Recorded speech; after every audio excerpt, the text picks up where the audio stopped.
Yeah, welcome back, Rich. It's been a while since we've seen you, hasn't it? Yeah, I mean, it's got to be 4, maybe 5 weeks. Yeah, it's gone very, very quick, scary. But more money-saving advice from you today. So what are we talking about today? Well, today it's not so much money saving. It's something that really bugs me about doing business in the high street, which is new customers get a better deal than existing customers. Right. Like the advert, for new customers only. Yeah, exactly. And it's like an exclusive club. If you're joining a retail outlet or a banking or financial institution for the first time, you're going to get a special deal. Whereas if you've been with the same institution for the last 1 to 25 years, you're locked out. So your loyalty is not rewarded. That must be very frustrating for customers if they have been loyal to a brand or to a branch for many, many years and grown with them, and then suddenly some young whippersnapper comes in and gets a much better deal. That must be incredibly frustrating. Yeah, it's like being in the workplace, isn't it? And the new guy gets the best chair and the best desk and everything else. I've highlighted some examples. The first of which is something that I tackled recently on the website, which is Sky, which is the old Rupert Murdoch empire. And this is something that I hear constantly.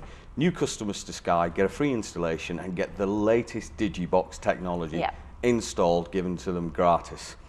Now, most existing customers will be aware that when you get that box, you can take out a warranty program with a warranty plan with the box and all the equipment.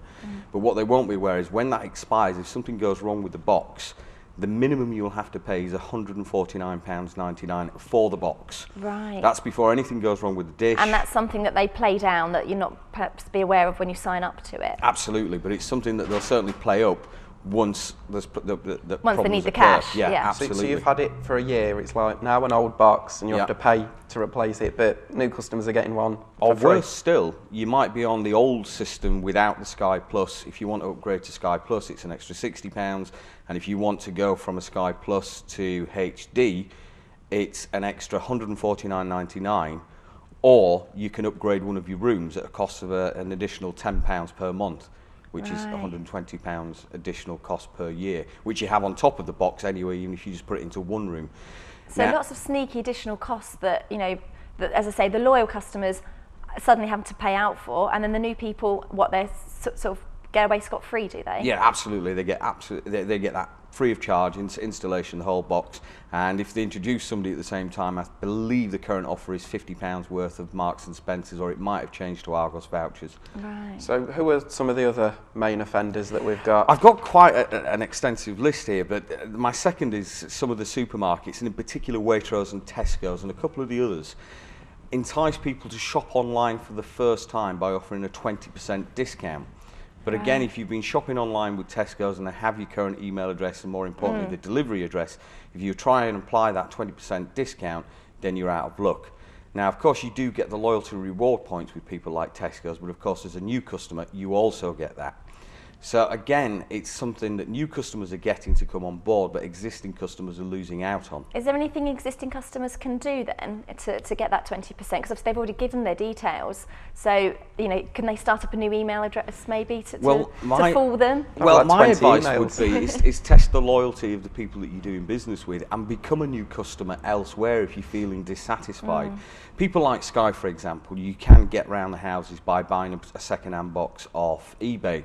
But be aware, if that box has been sold within a year of it being purchased by its original owner, Sky will lock that box out, much the same way that mobile phone companies can lock mobile phones out if they're being sold within the first year of the contract. So the companies are very aware of what they're doing and sort of almost have you in a headlock, don't they? Because they know how they can and can't catch you out. Absolutely, but with people like Sky, push it and tell them that you bought the box legitimately and you want that box decoding so that you can receive the signal, and they have to do that as long as the box has been bought outside of the 12-month initial period. The supermarkets are less easy to deal with because, of course, if you ring the chairman of Tesco's and say, right, I'm going to go down to Asda instead of shopping with you unless I get the 20% discount, one, you're highly unlikely to get through to the chairman, and if you do, he's very likely just to put the phone down and live with the loss. So just leave that retailer for 6 months, shop with another retailer, take advantage of the discount, and then come back 6 months later as a new customer. Don't be afraid to shop around. People tend to stick with the same banks and the same supermarkets more out of habit. And banks, that's the next one. Banks are absolute superstars for this. Credit cards in particular. New customers will always get the best 0% transfer deals, whereas existing customers have to pay a fixed rate of interest, usually in the region of 15 to 18% with the current climate. But even with the credit crunch, there's still some excellent deals to be had on credit cards if you can meet the criteria. Because like you said there, bank, it can be quite a headache for customers, and a lot of people are just comfortable to stay as they are. And so there might be a lot of customers, particularly for banks, who are aware of these better deals, but it can be such a headache to think, well, to uproot everything I'm doing and to start afresh with a different bank, it's too much work at the moment. But what would you say to those people? Is it too much work, or do the rewards outweigh it? These days it's very easy, because the bank that you will move to will usually take care of most of the legwork for you. So they'll take care of transferring all your standing orders. Because they want your custom, don't they? Absolutely. So they'll work hard and they'll give you some kind of incentive. I mean, it's always been the case that students, for example, get great incentives to join banks. And it's quite laughable sometimes how the banks try and portray themselves as being quite trendy and down with the kids, and they use that kind of cringe-worthy language to bring people on board. But which actually, the young generation do not use at all, do they? It fails at the first hurdle. But as existing customers, don't be afraid to switch your bank if you feel that you're getting a raw deal. For example, RBS have just recently slashed all of their charges across the board for late payments, overdraft facilities, etc., etc.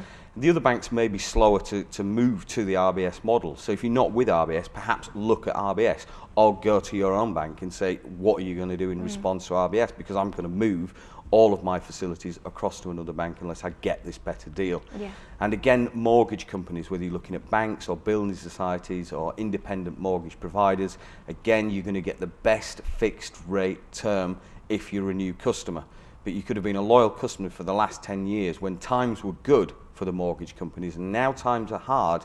As soon as that product life comes to an end, they're going to switch it off that fixed rate and put you onto a standard variable rate, which could increase your mortgage repayments as an average, with the average house price in the UK, as much as £250 per month. Goodness. Just quickly, because we're running out of time, also move on to gyms. They don't just make us thinner, they also make the wallet thinner as well. What do they do? If you're thinking about joining a gym, just wait until they periodically, every couple of months or so, they will have a no joining fee period where you can join up and you just get straight into the monthly payment. Never ever join a gym that's asking for something like £100 to £250 for the privilege of joining them. I find that absolutely abhorrent. It's ridiculous. And as you say, they make you thinner, they make your wallet thinner. And well, people start off with the best intentions, don't they? They might join up to a gym and think, oh, this is fantastic, I'm going to go 3 times a week and I'm going to do this, this and this. And then after 2 weeks, you never go again. So my gym has a wanted that. poster for me. Have you seen this man? They're very worried about my whereabouts at the moment, because I've been a member for a while and I haven't been in for too long, you're right. So just hold tight, maybe go for a jog and a run until you get that no joining fee date, and then sign up. Test yourself on the local roads first, and if you're doing it on a daily basis and you want to go indoors, particularly with the weather changing, then get yourself into a gym. But as you say, make sure that you're going to use whatever you buy. Make sure you're going to use it. Fantastic. Just a quick last word, because we are running out of time. Has the credit crunch helped us with this, because we can sort of bargain with these Absolutely. businesses? When times are tough for us, they're usually tough for the retailers, and conversely, they've got to do something to attract business. So there's still bargains out there. People are saying that the credit crunch is more or less over, green shoots of recovery. I think we might have bought the seeds, I mentioned that before. I don't think we're quite out of the woods yet, and particularly coming into Christmas, there's going to be some huge bargains, and we'll start looking at Christmas over the next few weeks and telling you where to go to find the best deals.